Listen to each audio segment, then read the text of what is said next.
কি হলো আপনি তরকারি ফালাইলেন কেন? এগুলো তুই কি নিয়েছিস? এগুলো তরকারি নাকি ডেনের মালিয়া? ট্রেনের মজা হইতেছে গো কেন? তুই খাই দেখছস কিরকম পচা দুর্গন্ধ পাইছে? কালকে রাতে তরকারি রান্না করছি এর মধ্যে পয়সা গেছে না। এই গরমের মধ্যে তরকারি জাল দেওয়া রাখা লাগে, এটা তো জানোস না? কি হয়েছে জামাই? তোমার ছিল না শেষ হয়ে কোন যাইতাছে? আইসে আর রাখছো নিজের মেয়েটাকে তো বানাইছেন একদম আকাম মেয়া। এই গরমে তরকারি জাল দিয়ে রাখতে হয়, এটা তো শিকার নাই। সব পয়সা দুর্গন্ধ পাইছে। এই তোর বাইরে কবি একটা ফ্রিজ কিনে দিতে, তাইলে তো খাবার নষ্ট হয় না। আমার ভাই ফ্রিজ কিনা দিব কই থেকে? তো দিন আনে দিন খায় ভ্যান চালায়, হ্যাঁ ফ্রিজ কিনা দিব কেমনে? কথা তো তুমি ভালোই শিখছো, কামের কাপ কিছু ফেলো না। সব দোষ হইছে তোমার। তুমি নিজের মেয়েরে হওয়া বায়া রাখছো, পরের মেয়েরে দিয়ে কাম করেছো, নিজের মেয়েরে কিচ্ছু শিখাও। অমুহূর্তে হইতে পড়ার কথা শোনা লাগে। সত্যি করে বলবা কি হয়েছে? মুখটা এরকম কালা করে রাখছেন কেন?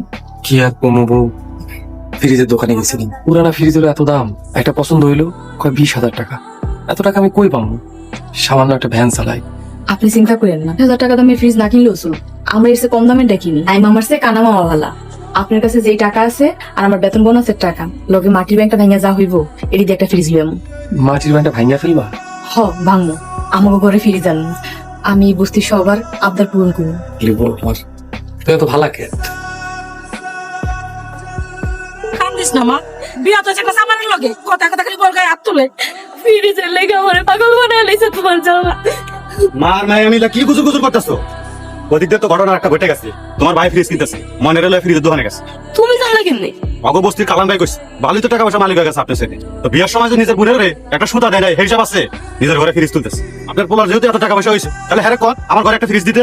মনে নাম্মা এই ঈদে যদি আমার ঘরে ফ্রিজ না আসে, তাহলে আগামী ঈদ আসার আগেই আমার ঘরে কিন্তু নতুন বউ আইবে। ওর আমার কি হইব মা? চিন্তা করিস না, বাইরে কইয়া একটা ব্যবস্থা করবে। কি হয়েছে মা? কি বাবা, খাদিজার খাদিজা যাবে মাইনা ফাটা লইতাছে। কি খালেদ খাদিজার গায়ে হাত তুলছে? ওরে এত বড় সাহস! মারবো না কি করবো কোন? বিয়ার সময় তো একটা সুতাও দেন নাই আপনি। এই গরমের মধ্যে বইনে করে একটা ফ্রিজ নেই। তুমি কেমন থেকে একটু ঠান্ডা মেরে খেতে পারেন? কেন?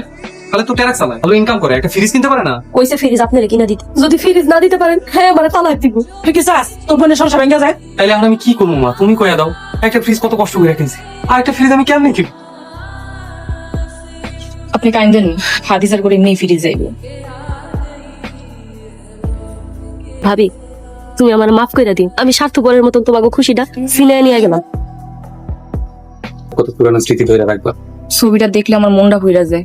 আর মনের ভিতরে গোপন কষ্টটা, সেটার কথা তো কইলা না বউ। কষ্ট লুকায় রাখা যায়, ভালো থাকুন যায় না। ভালো থার লিগা চেষ্টা করুন লাগে। খেল লেগে তোমার লেগে একটা জিনিস আনছি, মাটির ব্যাংক। এটা দিয়ে আমি কি করব? আগে যা করছো তাই করবা, একটু একটু করে সঞ্চয় করবা। আজ থাইকা এই ব্যাংকে তোমার স্বপ্নগুলো আবারও জমা করো, আমরা আবার ওটা ফ্রিজ কিনবো ইনশাল্লাহ।